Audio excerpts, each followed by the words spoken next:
জানিয়ে দিব এই মুহূর্তে আমাদের হাতে এসেছে গুরুত্বপূর্ণ আপডেট সংবাদের শিরোনাম। শুরুতেই থাকছে ঝটিকা মিছিল, আওয়ামী লীগের 9 নেতাকর্মী গ্রেপ্তার।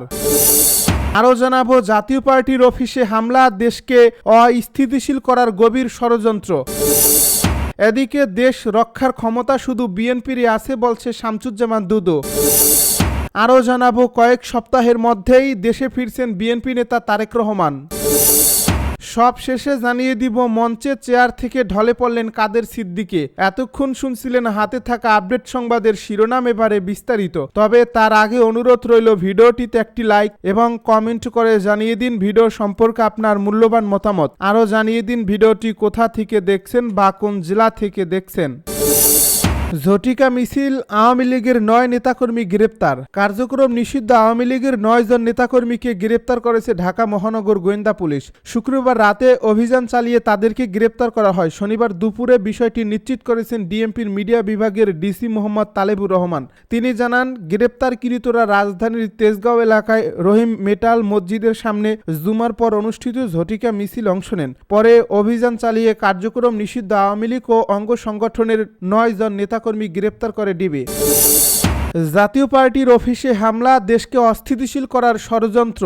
জাতীয় পার্টির চেয়ারম্যান ব্যারিস্টার আনিসুল ইসলাম মাহমুদ বলেছেন, আমাদের পার্টি অফিসে বারবার হামলা ও অগ্নিসংযোগ করা কেবল একটি রাজনৈতিক দলের উপর আক্রমণ নয়, বরং দেশের গণতান্ত্রিক প্রক্রিয়া, রাজনৈতিক সহনশীলতা এবং আইনের শাসনের উপর নগ্ন আঘাত। এমন ন্যাক্কারজনক ঘটনায় আমরা ক্ষুব্ধ, মর্মাহত ও ব্যথিত। এই ধ্বংসাত্মক কর্মকাণ্ডের মধ্য দিয়ে দেশকে অস্থিতিশীল করার গভীর ষড়যন্ত্র চলছে। শনিবার রাজধানীর গুলশানে পবিত্র ঈদে মিলাদুন্নবী উপলক্ষে জাতীয় পার্টি আয়োজিত আলোচনা সভা ও মিলাদ মাহফিলে সভাপতির বক্তব্যে তিনি এ কথা বলেন। আলোচনা সভায় ব্যারিস্টার আনিসুল ইসলাম মাহমুদ আরও বলেন, বর্তমান অন্তর্বর্তীকালীন সরকার আইনশৃঙ্খলা রক্ষায় শতভাগ ব্যর্থ হয়েছে। জনগণের জানমালের নিরাপত্তা দিতে তারা সম্পূর্ণরূপে অক্ষম প্রমাণিত হয়েছে। এমন পরিস্থিতি সৃষ্টি হয়েছে যা দেখে মনে হয় দেশে কার্যত কোনো সরকার নেই। তিনি বলেন, আমরা সতর্ক করে দিতে চাই, আইনশৃঙ্খলার এ ধারাবাহিক অবনতি চলতে থাকলে আগামী জাতীয় নির্বাচন অবাধ, সুষ্ঠু ও অংশগ্রহণমূলক হওয়া কোনোভাবেই সম্ভব না। অসাধু চক্র এভাবে দেশকে ধ্বংসের দিকে ঠেলে দিচ্ছে, আর সরকার নীরব দর্শকের ভূমিকা পালন করছে। এটি জাতির জন্য ভয়াবহ সংকেত। ব্যারিস্টার আনিস আরও বলেন, আমরা সবাই পল্লীবন্ধু এরশাদের সারথি, আর পল্লীবন্ধু এরশাদের গড়া দল জাতীয় পার্টি। এই জাতীয় পার্টির কার্যালয়ে অগ্নিসংযোগ ও হামলার ঘটনায় দেশের সাধারণ মানুষের পাশাপাশি রাজনৈতিক দল, সিভিল সোসাইটি, গণমাধ্যম, ব্যক্তিত্বরা, প্রতিনিধিরা নিন্দা প্রতিবাদ জানিয়েছেন। দেশ রক্ষার ক্ষমতা শুধু বিএনপিরই আছে বলছে শামসুজ্জামান দুদু। বিএনপির ভাইস চেয়ারম্যান শামসুজ্জামান দুদু বলেছেন, আমি বিশ্বাস করি বিএনপি একমাত্র দল যারা দেশকে রক্ষা করতে পারবে। এজন্য দলের নেতাকর্মীদের অতীতের মতো ভবিষ্যতেও ঐক্যবদ্ধ ও সতর্ক থাকতে হবে।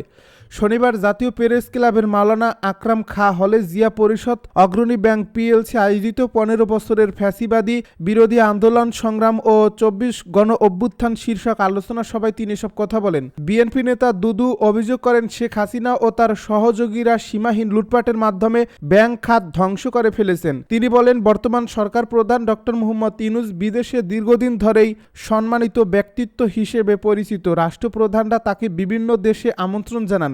আমরা আশা করি তিনি পাচার হওয়া টাকা দেশে ফেরাতে সক্ষম হবেন। বিএনপির এই নেতা বলেন, দেশে যদি একটি নির্বাচিত সরকার প্রতিষ্ঠা করা যায়, তবে সেই সরকার অর্থনৈতিক কর্মসূচির অংশ হিসেবে বিদেশে পাচার হওয়া অর্থ ফেরত আনতে পারবে। বেগম খালেদা জিয়া গণতন্ত্রের জন্য বারবার নির্যাতন সহ্য করেছেন, অথচ প্রতিপক্ষের বিরুদ্ধে কটূক্তি করেননি। একইভাবে দীর্ঘ আন্দোলন সংগ্রামের মধ্য দিয়ে তারেক রহমান পরীক্ষিত নেতা হিসেবে নিজেকে প্রতিষ্ঠিত করেছেন।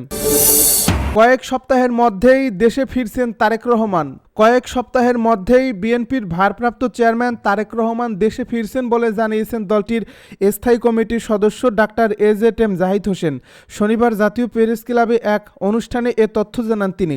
জাতীয় নির্বাচনের বহু আগেই দেশে থেকে তারেক রহমান দলকে নেতৃত্ব দেবেন জানিয়ে ডাক্তার জাহিদ বলেন, যারা নির্বাচন নিয়ে ষড়যন্ত্র করছে সেই ষড়যন্ত্র কাজে দেবে না। ফেব্রুয়ারিতেই নির্বাচন অনুষ্ঠিত হবে। তিনি বলেন, পতিত স্বৈরাচার পেছন দিক দিয়ে এসে জনগণের অধিকার হরণ করার পায়তারা করছে। করছে। বিএনপির এই স্থায়ী কমিটির সদস্য বলেন, যারা দেশের স্বাধীনতা ও সার্বভৌমত্বে বিশ্বাসী নয় তারা ষড়যন্ত্র করছে, পিয়ার পদ্ধতি বেআইনি আবদার উল্লেখ করে তিনি আরও বলেন, সংবিধান ইচ্ছা করলেই ডাস্টবিনে ফেলে দেওয়া যায় না, আবেগী না হয়ে জন আকাঙ্ক্ষা বুঝতে হবে। মঞ্চের চেয়ার থেকে ঢলে পড়লেন কাদের সিদ্দিকী। টাঙ্গাইলে কৃষক শ্রমিক জনতা লীগের সভাপতি বঙ্গবীর কাদের সিদ্দিকী বীর উত্তম দলটির এক বর্ধিত সভায় অসুস্থ হয়ে পড়েছেন। শনিবার দুপুর 2:15টার দিকে সখীপুর খান মার্কেটে আয়োজিত ওই সভায় বক্তব্য দিতে গিয়ে অসুস্থ হয়ে পড়েন তিনি।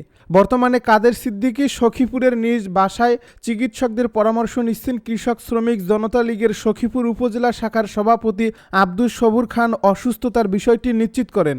দলের নেতাকর্মীরা জানান, পূর্ব নির্ধারিত কর্মসূচির অংশ হিসেবে সকালে সখীপুর উপজেলার কৃষক শ্রমিক জনতা লীগের বর্ধিত সভার আয়োজন করা হয়। পরে দুপুর 12টার দিকে কাদের সিদ্দিকী প্রধান অতিথি হিসেবে অংশ নেন। এক পর্যায়ে তিনি শুভেচ্ছা বক্তব্য দিয়ে দলীয় নেতাদের বক্তব্য শুনছিলেন। দুপুর 2:15টার দিকে কাদের সিদ্দিকী চেয়ার থেকে ঢলে পড়েন। পরে নেতাকর্মীরা তাকে ধরে গাড়িতে করে সখীপুরের নিজ বাড়িতে নিয়ে যান। সখীপুর উপজেলা স্বাস্থ্য কমপ্লেক্সের চিকিৎসকেরা তাকে প্রাথমিক চিকিৎসা দেন। বর্তমানে বাসাতেই চিকিৎসকের পর্যবেক্ষণে রয়েছেন তিনি।